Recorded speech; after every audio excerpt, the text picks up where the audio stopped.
Оспану дали звание Батырхан. Позже даже ходили слухи, что его подняли на белой кошме как хана.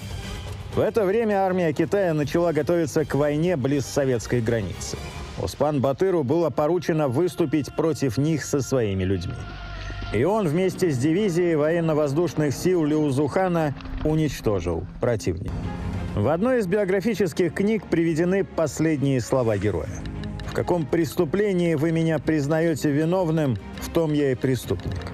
Когда я сражался со своими врагами, я не разделял их на китайцев, русских, монголов. Кто посягнет на мои чувства, религию, землю, народ, тот и будет моим врагом. От такой борьбы я никогда не откажусь.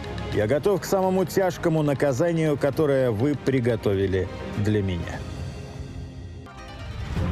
В памяти народа об Оспан Батыре, последнем батыре